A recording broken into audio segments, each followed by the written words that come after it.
cos omega T का derivative minus sin omega t, a का a, लेकिन omega T का फिर से डेरिवेटिव आएगा ओमेगा, ओमेगा टी के पार्ट का डेरिवेटिव क्या आएगा ओमेगा, तो इधर ओमेगा बढ़ेगा तो आंसर क्या आएगा v is equal to minus A omega sine omega T.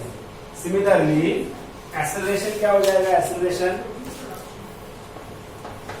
Is derivative of this ना, इसका डेरिवेटिव मतलब dv अपॉन dt, तो माइनस ए ओमेगा वैसे ही रहेगा, उसको हाथ में लगेगा। देखो इधर साइन ओमेगा टी का डेरिवेटिव cos ओमेगा टी होता है, क्या होता है cos ओमेगा टी, ओके। और ओमेगा टी का डेरिवेटिव फिर से ओमेगा, तो इधर ओमेगा ऐड हो जाएगा तो क्या बन जाएगा ओमेगा स्क्वायर। तो एक्सेलरेशन का फॉर्मूला क्या बन गया, acceleration is equal to minus A omega square cos omega T.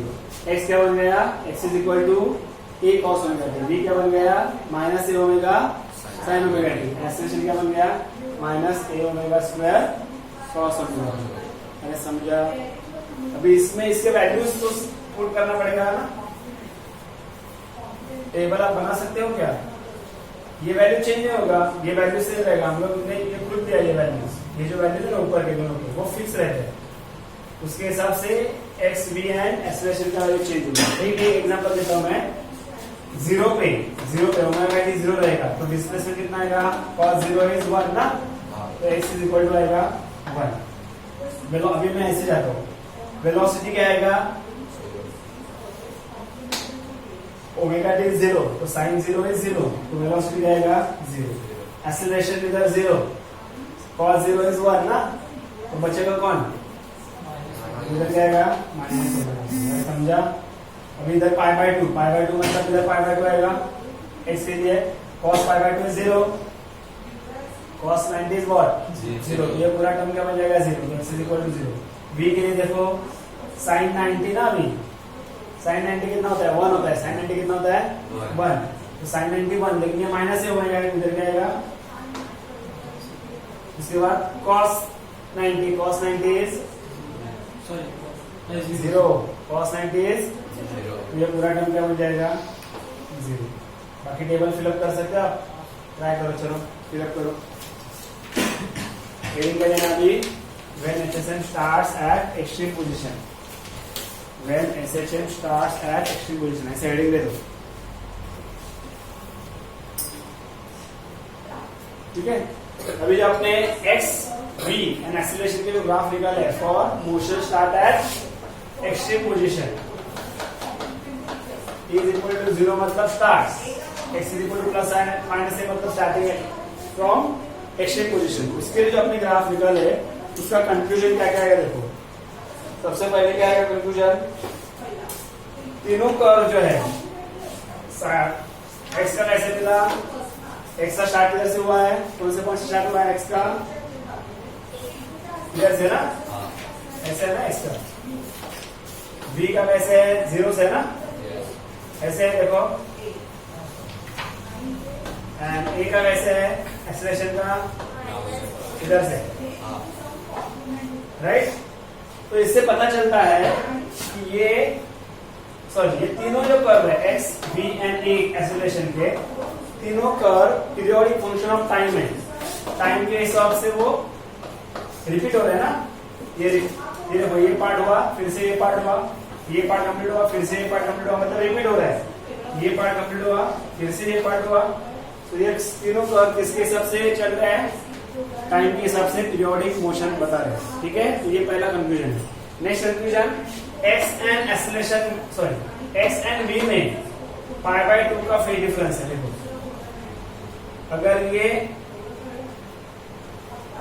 इधर आप देखोगे ये इधर से स्टार्ट हो रहा है बराबर, और ये इधर से स्टार्ट हो रहा है, मतलब इसका स्टार्ट इधर है, लेकिन ये पार्ट और ये पार्ट दोनों सेम हो रहा है, तो अगर इसमें गैप रखें, इतना गैप रखेंगे तो ये gap correspond to pi by 2 radian, इसका मतलब एक्स एंड वी में कितने रेडियन का फेज डिफरेंस है, पाई बाय 2 रेडियन का फेज डिफरेंस है। ये भी कंक्लूजन है। क्या होता है, क्वेश्चन ऐसे पूछा जा सकता है कि ड्रॉ द ग्राफ और give the graphical representation of displacement, velocity and acceleration when motion start with extreme position and write their conclusion। तो conclusion भी लिखने को पूछ सकते हैं, conclusion भी एग्जाम में पूछा जा सकता है। तो कंक्लूजन में पहले क्या लिखना है, displacement, velocity and acceleration curve are periodic function of time, time के हिसाब से रिपीट हो रहा है मतलब periodic function of time. Then the x and v, that means the displacement and velocity are differ by pi by 2 radian. Phase difference is of pi by 2 between velocity and acceleration also. Phase difference of pi by 2. Okay?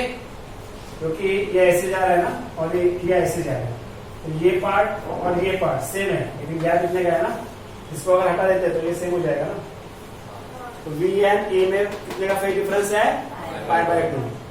इन दोनों में pi by 2, इन दोनों में पाई, ये ऊपर से नीचे, नीचे से ऊपर, मतलब पूरा उल्टा। So there is a phase difference of pi radian, that means 180 degree between displacement and acceleration curve. Okay, then all are sine cos, sorry, this 2x and acceleration are cos curve and this is sine curve। तो ये ऐसे conclusion आपको लिखना है, कब exam में अगर आपको कंक्लूजन पूछा जाएगा तो। ठीक है, ये तो बात आपको दोनों इसमें लिखने हैं। अगर मोशन आपका 0 से स्टार्ट हो रहा है या मोशन आपका मीन पोजीशन से स्टार्ट हो रहा है, तो दोनों के लिए ये लिखना है कि x एंड v में पाई बाय 2 का फेज डिफरेंस है, v एंड एक्सीलरेशन में पाई बाय 2 का फेज डिफरेंस है, एंड x एंड एक्सीलरेशन में पाई का फेज डिफरेंस। ये दोनों केस में ही है। ठीक है, पहला पॉइंट भी सेम आएगा, x v acceleration are periodic function of time, ये भी सेम है। ठीक है, अभी जो लास्ट पॉइंट मैंने बताया कि x एंड एक्सीलरेशन इधर कॉस कर्व है, उसमें वो साइन कर्व है, इधर वेलोसिटी साइन कर्व है, उस वक्त मतलब motion start with mean position में क्या था, वो कॉस कर्व है। तो ये खाली डिफरेंस है दोनों के कंक्लूजन में। समझा नहीं समझा? समझा ना? अभी हम लोग देखेंगे कंपोजिशन ऑफ 2 SHM, मतलब दो सिंपल हार्मोनिक मोशन परफॉर्म करने पार्टिकल अगर हम लोग कंबाइन करेंगे तो दोनों का कॉम्बिनेशन कैसे होगा, दोनों का मिक्सिंग का इफेक्ट क्या होगा, तो हम लोग अभी देखेंगे कंपोजिशन ऑफ 2 SHM। राइट, वही पार्ट है ना बुक में? चलो, पहला SHM x1 is equal to क्या दिया है, वो बड़ो पढ़ो, a1 sin omega T plus phi. ये आपका एक वेव है, दिस ईयर एक वेव मतलब कोई भी एक ऑब्जेक्ट अगर मोशन परफॉर्म कर रहा है तो उसका ये एक मोशन है।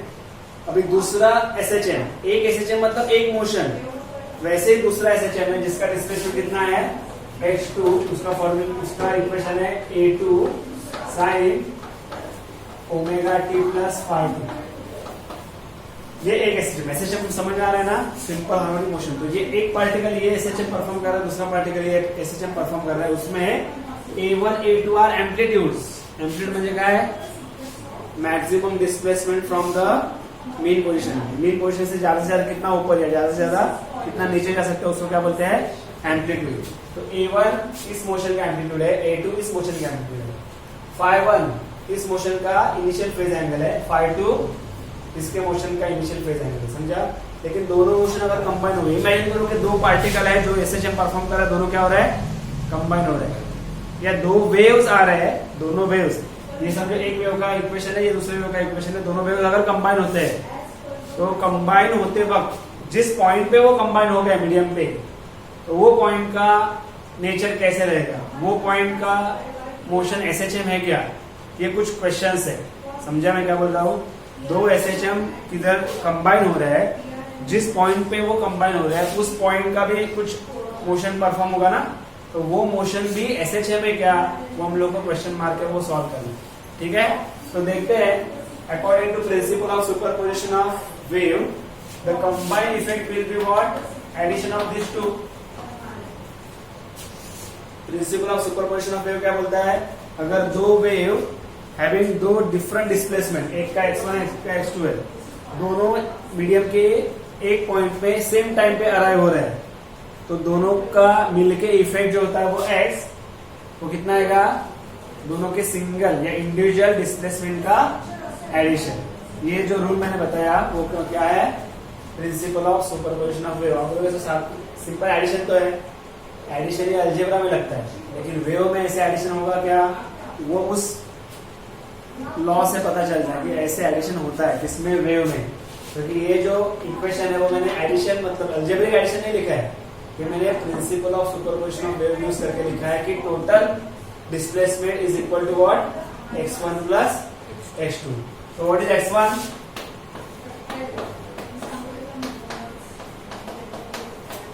व्हाट इज x2,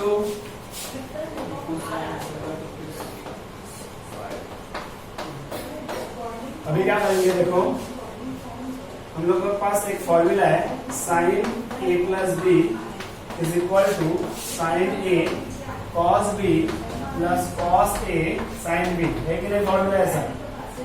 स्टैंडर्ड 11 अभी तो मैंने बोला था 11 में फिर से बैठना है क्या, याद है तो मत बैठो, नहीं याद है तो बैठो। याद है ये फॉर्मूला, सर मैं मागच्या वीडियो करते हैं, मला नाही माहिती बोल, है कि नहीं। ओके ठीक है, तो अभी ये साइन a प्लस बी, ये जो वैल्यू है या ये फॉर्मूला जो इन दोनों को मैं अप्लाई कर रहा हूँ, तो क्या हो जाएगा देखो, a1 ब्रैकेट ओपन कर रहा हूँ क्योंकि दो टर्म बनने वाले, इसलिए इधर क्या आएगा साइन ओमेगा टी देखो इंटू कॉस फाइव, मेरी मदद करो बोलो आगे, प्लस कॉस ए क्या है इंटू साइन, अरे बोलो मेरे साथ, नहीं बोलने बोलता है, समझ में आ रहा है ना। ये हो गया इस ब्रैकेट का ये फॉर्मूला, प्लस प्लस कौन है a2, अभी बोलो, अभी आप नहीं बोलोगे तो मैं लेक्चर बंद कर दूं, बोलो साइन ओमेगा टी प्लस 5, इसके जैसे फॉर्मूला उसको अप्लाई करो, क्या आएगा बोलो, sine omega T plus sorry into cos five two plus बोलो cos omega t into sine five, हम अपना साइन साइन का जो करते हैं। हाँ अभी क्या करेंगे, ये a1 अंदर लेंगे दोनों के लिए, ये एक टर्म ये एक टर्म ये एक टर्म ये एक टर्म, टोटल 4 टर्म्स बन गए। a1 अंदर ले रहा हूं मैं, a1 sine omega T cos phi plus a1 cos omega T sine phi, right. आगे बोलो a2 sine omega T cos phi plus a2 cos omega T sine phi, ये सब लिखना पड़ेगा एग्जाम में, समझा। अभी साइन ओमेगा टी वाले टर्म्स कॉमन निकालते हैं एंड कॉस ओमेगा टी वाले टर्म्स कॉमन निकालते हैं। इधर साइन ओमेगा टी है ना, इधर साइन ओमेगा टी है, तो इनको जरा कंबाइन कर लेते हैं, क्या हो जाएगा देखो, a1 cos फाइव 1, राइट, इसका क्या आएगा a2 cos फाइव 2, और बाहर कौन रहेगा, अरे नहीं समझा, ये पूरे टर्म में साइन ओमेगा टी को बाहर निकाला, a1 cos फाइव 1 इधर आ गया, ये पूरे टर्म में साइन ओमेगा टी को बाहर निकाला, क्या अंदर बचेगा a2 cos five. Similarly plus अभी cos ओमेगा टी को बाहर निकालेंगे तो अंदर क्या बचेगा जरा बोलो, इधर क्या बचेगा a1 sine phi 1, a1 sine phi 1 and plus a2 sine phi 1 ना फाइव 2। अरे समझा कि नहीं समझा, समझेगा नक्की। अभी मैं क्या करता हूं देखो, इस टर्म को मैं मानता हूं r cos डेल्टा, इस टर्म को क्या माना मैंने r cos डेल्टा। रुको ज्यादा सोचो मत, जस्ट देखो क्या करूंगा, इस टर्म को क्या माना मैंने r cos डेल्टा, ये टर्म ऐसे रहेगा,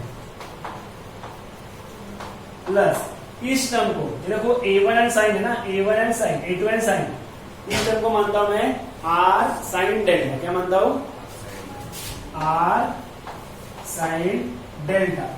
आगे कौन सा टर्म है cos ओमेगा, जैसे मैंने इधर फॉर्मूला यूज किया sign A cos b plus cos A sign b, sign a plus B का ये ऐसा फॉर्मूला तैयार हो रहा है, वैसे ये फॉर्मूला रिवर्स भी हो सकता है ना, sign a cos B plus cos a sine b का answer sine a plus B हो सकता है।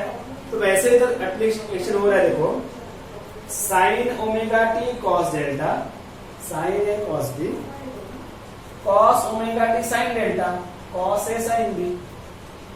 समझ आ रहा है? तो ये जो पूरा ओपन किया है ब्रैकेट या फिर ये लॉन्ग फॉर्म मिल रहा है उसको कन्वर्ट में इसमें कर सकता हूं।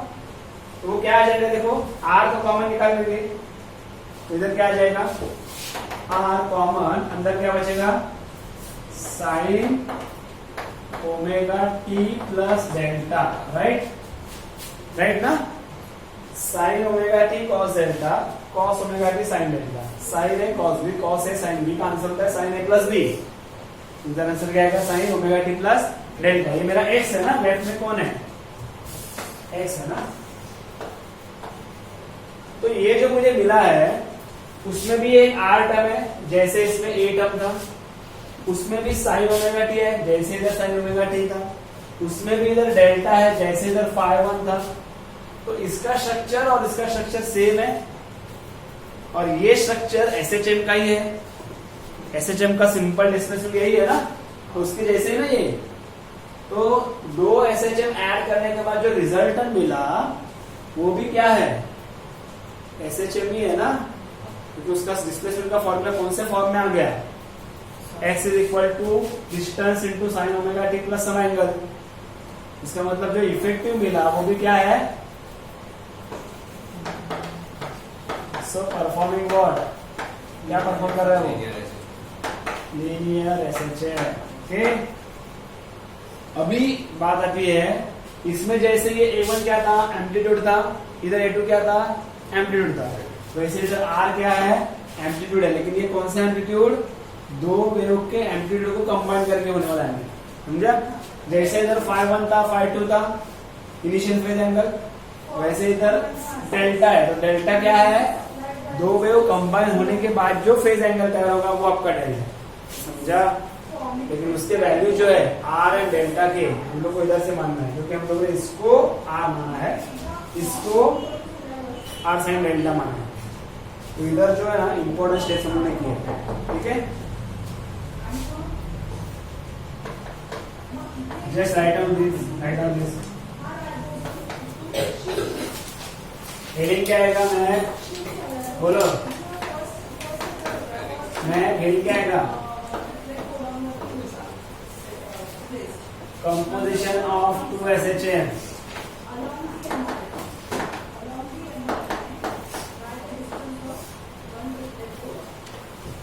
चलो लिखो, कितना लिखो, उसके बाद देखते क्या होगा।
इसमें इस टर्म को हम लोग ने r cos डेल्टा माना है, इस टर्म को हम लोगों ने r sin डेल्टा, राइट। इसका मतलब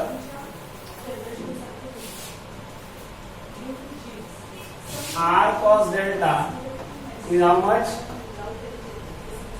A1 cos phi 1 plus A2 cos phi 2। मतलब ये एम्पलीट्यूड एंड कॉस टर्म इसलिए इसको माना जो है वो भी एम्पलीट्यूड एंड कॉस टर्म माना है, लेकिन कंबाइन करके माना। सिमिलरली आर साइन डेल्टा के लिए किसके लिए हम लोगों ने माना है A1 sine phi1 plus A2 sign, इसके लिए हम लोगों ने आर साइन डेल्टा, क्योंकि साइन टर्म्स है एंड एम्पलीट्यूड है। समझ में आ रहा है सब्स्टिट्यूशन कैसे हो रहा है? तो अभी हम लोग क्या फाइंड करेंगे, to find R and delta. मतलब आर मतलब आपका रिजल्टेंट एम्पलीट्यूड एंड डेल्टा मतलब रिजल्टेंट इनिशियल फेज एंगल। इसमें ये आर रिजल्टेंट एम्पलीट्यूड है ना, दोनों एसएचएम का मिलके एम्पलीट्यूड, और ये डेल्टा क्या है, दोनों एसएचएम का कंबाइन इनिशियल फेज एंगल। समझ में आ रहा है क्या? नॉर्मल इसमें क्या है, वो initial phase angle of first SHM, ये initial phase angle of second SHM, दोनों मिलके जो डेल्टा मिला वो क्या है, initial phase angle of combination of SHM ना। और ये आर क्या है, amplitude of what, combination of SHM. अरे समझा? लेकिन उसका वैल्यू एक्चुअली क्या है, हम लोग को फाइंड करना है। देखो उसका वैल्यू कैसे फाइंड करेंगे अभी। देखो इसको इक्वेशन 1 मान रहा हूं मैं, इसको इक्वेशन 2 मान रहा हूं। ओके, बोर्ड पे ध्यान है ना सबका? अभी मैं क्या करता हूं, squaring and adding equation 1 and equation 2, squaring and adding equation 1 and equation 2। तो इसका स्क्वायर क्या हो जाएगा, R square cos square delta बराबर है, इज इक्वल टू इधर क्या आएगा, A1 cos phi1 plus A2 cos phi2, उसका स्क्वायर है ना। इधर क्या हो जाएगा, R square sine square delta, तो इधर क्या हो जाएगा, A1 sine phi1 plus A2 sine phi2 whole square, right. अभी दोनों को ऐड करेंगे तो ये एडिशन के बाद क्या मिलेगा, आर स्क्वायर कॉमन हो जाएगा, अंदर क्या बचेगा, sine square cos square delta. Okay, cos square delta plus sine square delta is equal to, इधर क्या बचेगा, A1 cos phi1 plus A2 cos phi2 square plus